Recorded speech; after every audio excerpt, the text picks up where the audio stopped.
Olá, irmãos, sejam muito bem-vindos ao canal da IPB de Ubatuba. É sempre uma honra, é sempre um prazer ter vocês conosco em mais um vídeo.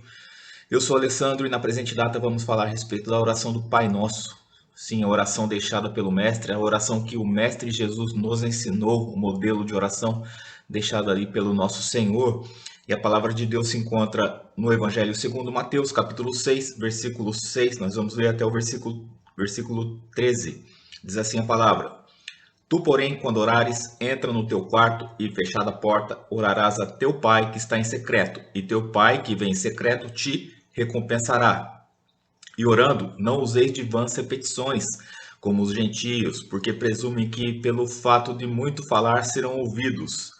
Não vos assemelheis, pois, a eles, porque Deus, o vosso Pai, sabe o que tem necessidade antes que lhe o peçais.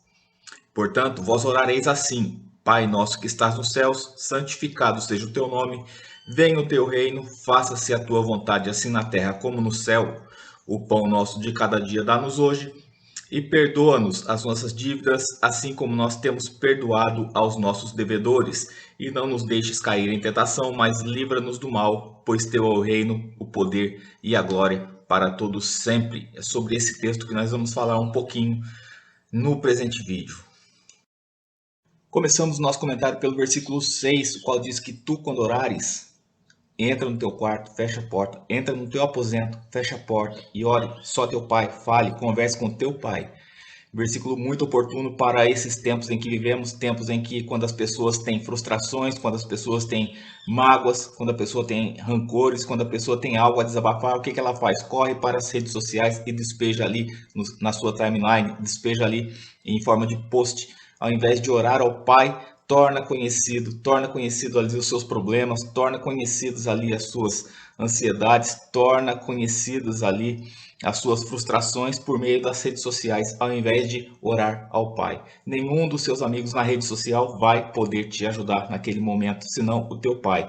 O coração está aflito? Não despeje no Facebook. Ore a teu pai. Entra no teu quarto, entra no teu aposento e ore a teu pai, que está ali sempre com os olhos atentos e enxerga não só a tua vida, mas o teu coração, o teu interior, enxerga não somente o teu exterior, mas o teu coração mais íntimo, mais profundo do teu coração, o Pai vê. Então não despeje suas ansiedades, não despeje suas frustrações, seus desejos, suas necessidades, suas mágoas, não despeje na rede social, despeje em oração diante do teu Pai, e o teu Pai que vem em oculto, que vem em secreto, te recompensará, te livrará da mágoa, te livrará ali de sua ansiedade, te libertará de todo o mal que aflige o teu interior, que aflige o teu coração. Basta tão somente que você se derrame perante a presença dele em oração. E a palavra diz também que nós orando não devemos usar de vãs repetições, como os gentios, porque presumem que pelo muito falar serão ouvidos. Não vos assemelheis, pois, a eles, porque Deus, o vosso Pai, sabe o que tens necessidade, antes que lhe peçais. Interessante que a palavra grega utilizada ali no Evangelho diz para vãs repetições, traz a ideia de mero palavrório, tagarelice, o nosso blá blá blá, palavreado oco, conversa tola, repetição vazia. Quando orarmos ao Pai, não precisamos despender de um palavrório, uma multidão de palavras, uma multidão de termos, nem orações, nem palavras difíceis, porque o nosso Pai enxerga o mais oculto do nosso coração. A palavra diz, como nós lemos, antes mesmo que haja palavra em nossos lábios, Ele já conhece, Ele já nos conhece, Ele já sabe daquilo que necessitamos. Então não precisamos enfeitar o pavão, como nós falamos, né? Usar várias palavras difíceis, várias palavras bonitas, várias palavras rebuscadas.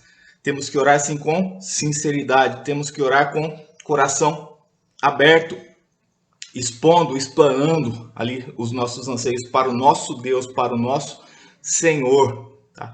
Spurgeon costumava falar que as orações cristãs são medidas pela sinceridade e não pela duração. Não é pela duração longa da sua oração que Deus vai te ouvir, mas sim pela tua sinceridade. Certo comentarista, cujo nome não me recordo, dizia que quando cessam as palavras, começa a oração.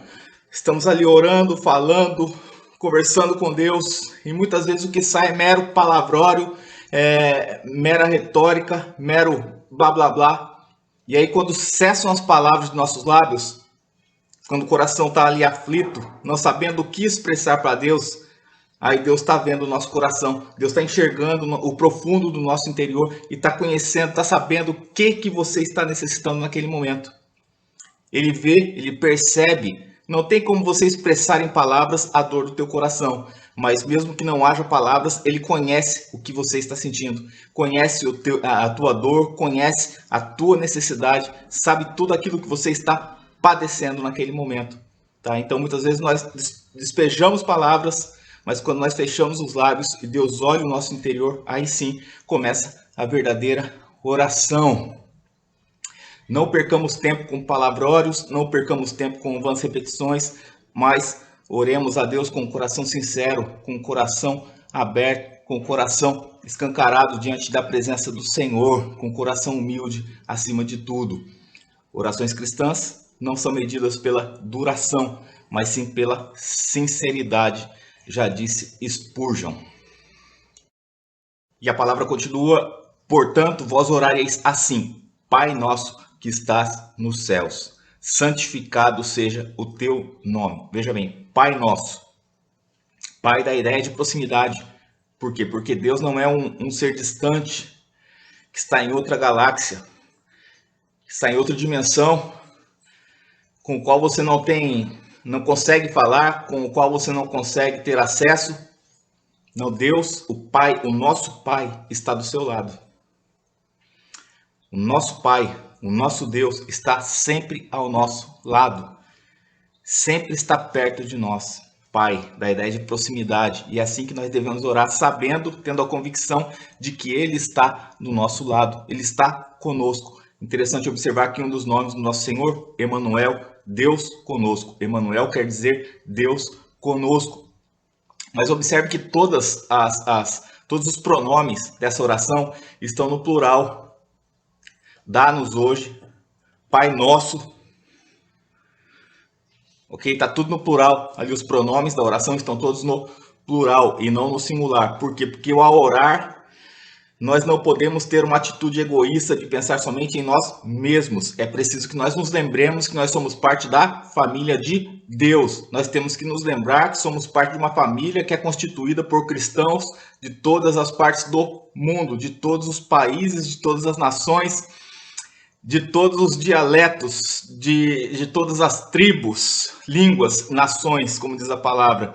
A família de Deus, a família de cristãos é composta por pessoas de todo o globo terrestre. Então nós empregamos sempre, como o modelo deixado por Jesus, o modelo ensinado a nós por Jesus, os pronomes sempre no plural. Pai nosso, santificado seja o vosso nome, venha a nós. Venha o teu reino, seja feita a tua vontade, tanto na terra como no céu. O pão nosso de cada dia dá-nos hoje, o pão nosso. Perdoa-nos as nossas ofensas, perdoa-nos as nossas dívidas. Não nos deixe cair em tentação. Perceba, todos os pronomes no plural e não no singular. Lembre-se, você não é uma ilha, você não é uma pessoa isolada na face da terra. Não devemos viver como se nós fôssemos os melhores, a última bolachinha do pacote, né, como dizem por aí. Não devemos viver como se nós fôssemos os únicos da face da Terra. Não podemos viver como se o centro do universo fosse o nosso umbigo. Não somos o centro do universo. Em tempos de antropocentrismo, em tempos em que até mesmo em muitas igrejas o homem é colocado no centro da pregação, onde o homem é colocado até mesmo no centro do louvor, antropocentrismo puro. É sempre bom lembrar que não somos o centro do universo. E a oração deve ser Pai Nosso. Dirigir-nos a nosso Pai.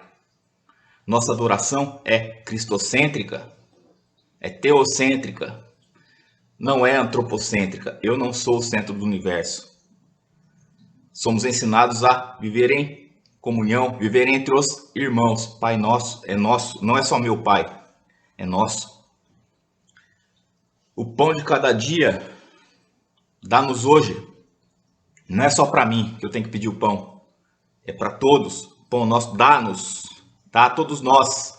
Dá, Senhor, a todos os teus filhos. Dá-nos o pão. Perdoa-nos. Perdoa não somente a mim, mas perdoa-nos. Perdoa a nós todos, enquanto família de Cristo. Perdoa-nos a nós todos como servos de Deus. Perdoa-nos a nós todos como um povo, porque até como um povo temos pecado contra o Senhor individualmente, mas temos pecado também enquanto nação, enquanto povo.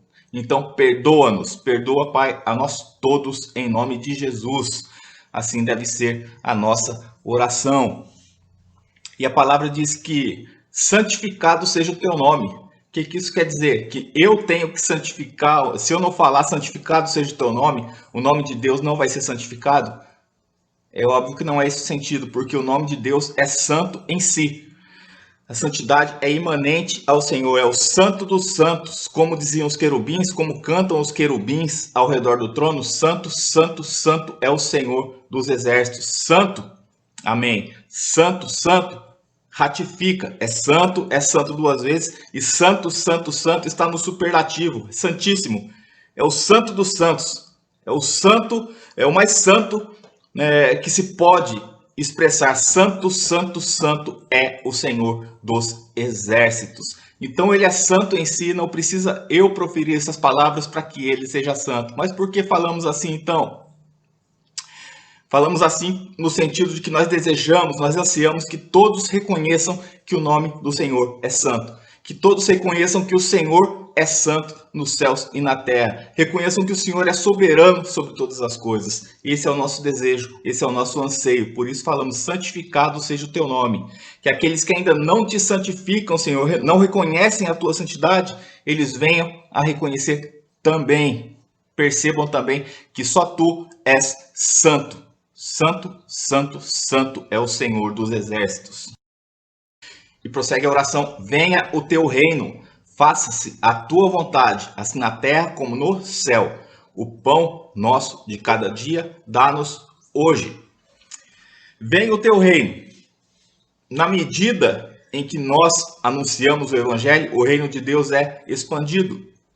O reino de Deus já veio. Nós acreditamos, nós cremos, à luz da palavra, que o reino de Deus, tanto é que o Senhor, tanto é que João Batista, tanto é que os apóstolos pregavam: arrependei-vos porque é chegado o reino dos céus. Arrependei-vos porque é chegado o reino de Deus. Então o reino de Deus terreno teve início. Claro que Deus sempre reinou, sempre foi soberano sobre todo o universo, mas o reino de Deus na terra iniciou-se quando Jesus veio. Há 2000 anos teve início o reino terreno de Cristo. E esse reino vai terminar somente na sua segunda vinda, somente quando o Senhor vier em toda a sua glória, buscar os santos, julgar a todos. Aí sim terá a consumação do reino de Deus, de todos os tempos, de todas as eras, terá fim. Então, o ciclo terreno do reino de Deus, do reino do Senhor. Vem o teu reino. Quando nós oramos assim, nós pedimos, nós clamamos que ele nos use como instrumentos de expansão do seu reino na terra. Quanto mais pessoas vierem a crer, quanto mais pessoas vierem a se arrepender de seus pecados e crerem em Cristo como o Senhor, como o soberano, como o Salvador, como o Rei dos Reis e Senhor dos Senhores, quanto mais pessoas crerem, mais expansão terá o reino de Deus. E é isso que nós ansiamos, porque fazer parte do reino de Deus é uma coisa tão maravilhosa, é uma coisa tão sublime, que nós não podemos, mais uma vez repito, não podemos ser egoístas a ponto de querermos esse reino somente para nós. Temos que anunciar esse reino, anunciar que o reino de Deus está estabelecido, sim, e que um dia o Senhor virá buscar aqueles que lhe pertencem. E estaremos para sempre com o Senhor nos ares, como diz a palavra, ok? Então é necessário que nós tenhamos esse anseio em nosso coração pela expansão do reino de Deus na face da terra. Tá? Interessante, muitos afirmam que nós vivemos entre o já e o ainda não.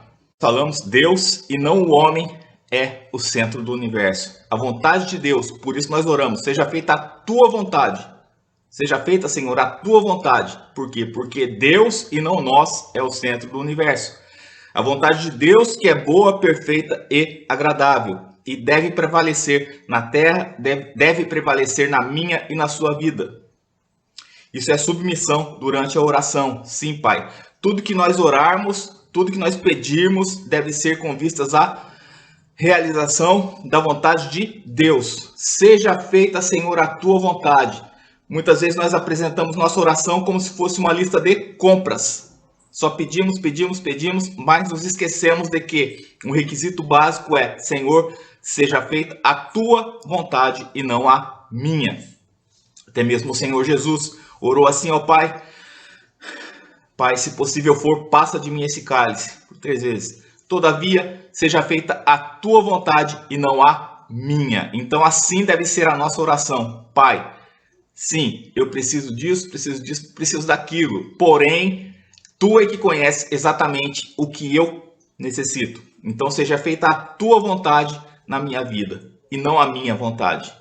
Seja feita sempre a tua vontade e não a nossa. Interessante também, irmãos, que quando a palavra diz que o pão nosso de cada dia dá-nos hoje. O pão nosso. Então nós devemos pedir não coisas luxuosas, mas o pão de cada dia. Pedir não de maneira egoísta, mas pedir o pão nosso para todos. Supre, Senhor, as necessidades do teu povo. Pedir pão não para acumularmos, mas para nos satisfazermos. É o pão de cada dia. O pão de cada dia. A palavra pão aqui simboliza, tipifica o quê? As nossas necessidades físicas e materiais básicas. Deus nos criou pelo seu poder, nos redimiu por sua graça e nos sustenta por sua providência. O pão de cada dia dá-nos hoje. Interessante a oração contida lá em Provérbios. Senhor, 2 coisas te peço, não me negues. Não me dê nem a riqueza, nem a pobreza. Não me dê a riqueza para que, porventura, não venha ficar farto de pão e venha negar o teu nome. E também não dê a pobreza, porque para que eu passe necessidade e venha roubar e venha envergonhar o teu nome.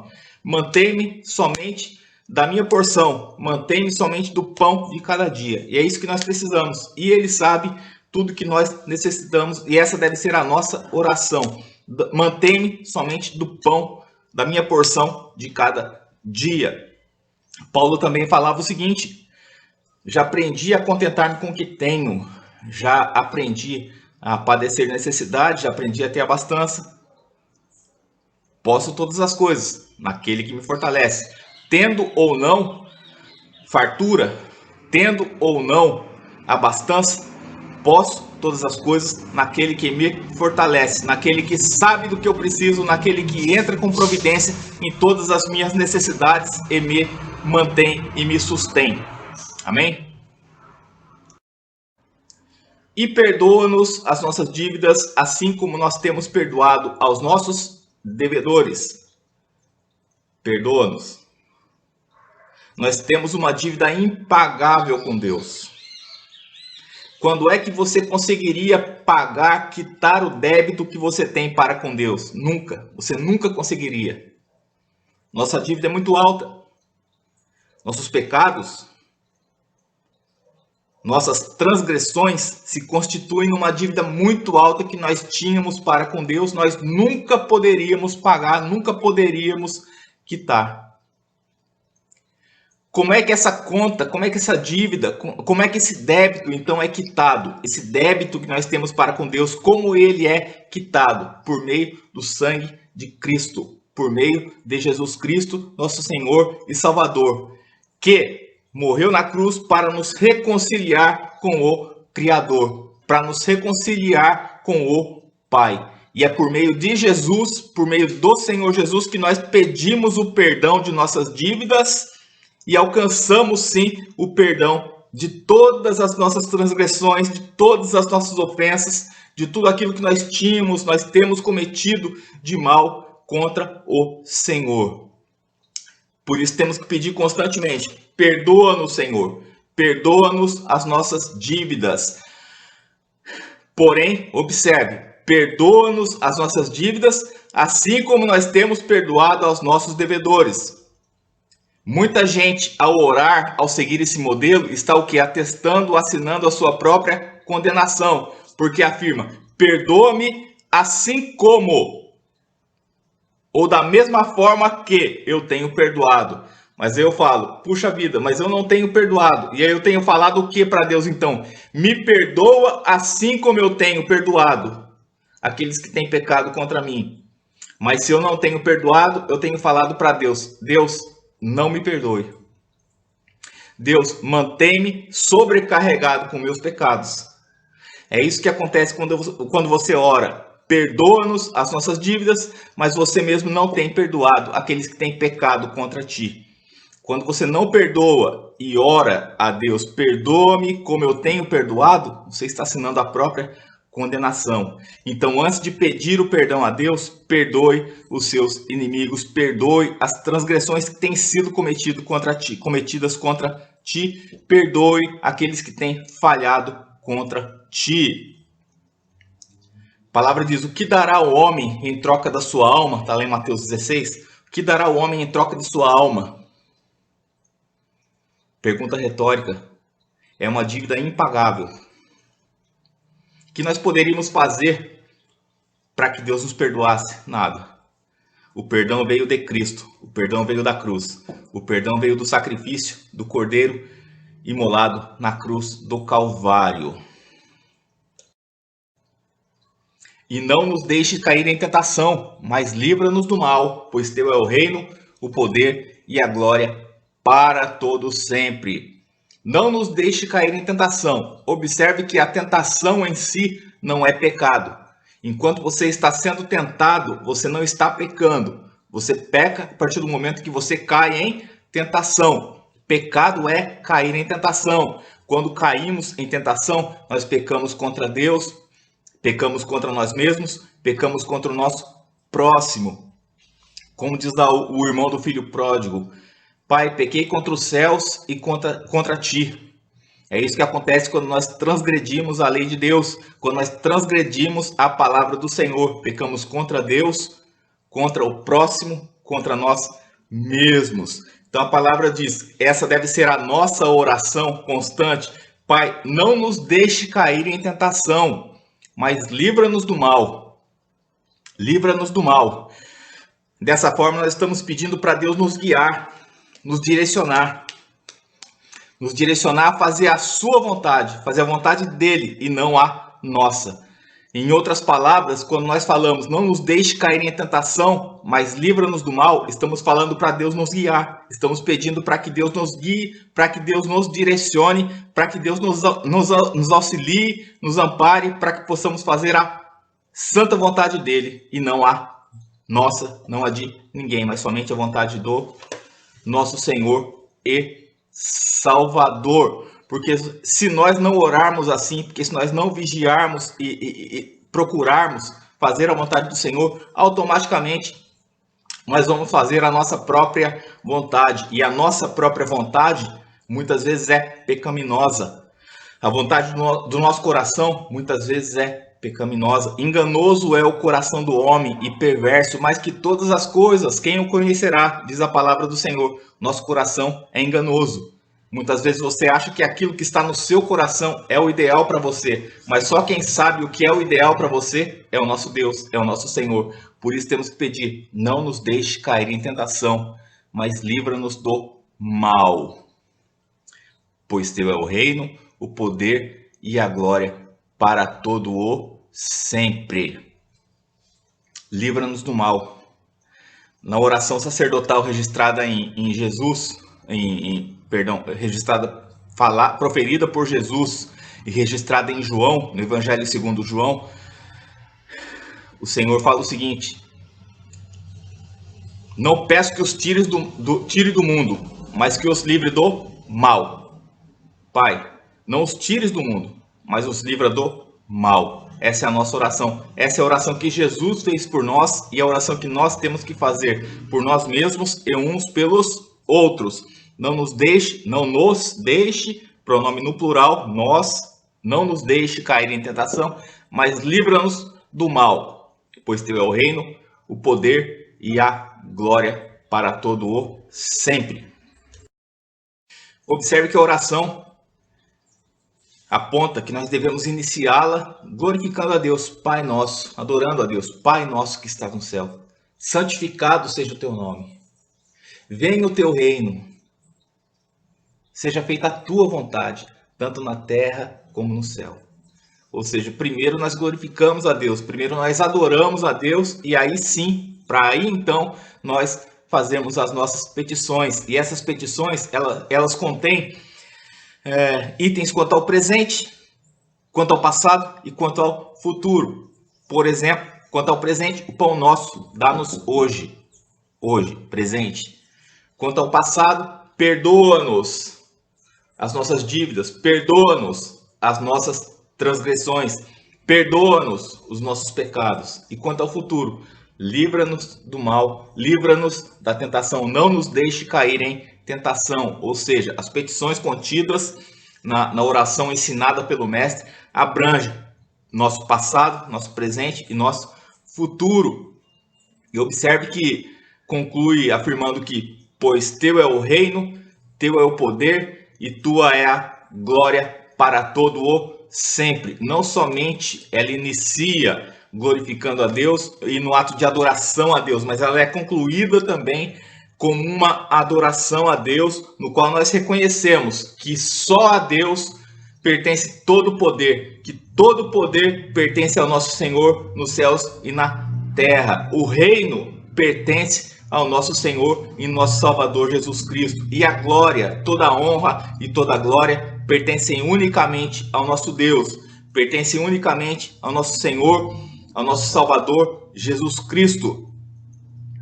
Glorificado seja o nome do Senhor. Teu é o reino, Senhor. Tua é a glória. Teu é o poder. Não só hoje, mas para todo sempre. Amém.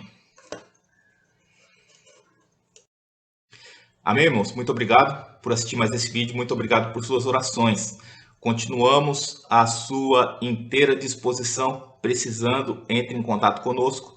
Mais uma vez, vamos deixar aí o nosso e-mail, o e-mail da igreja também, ip.batuba@gmail.com e a christians@gmail.com.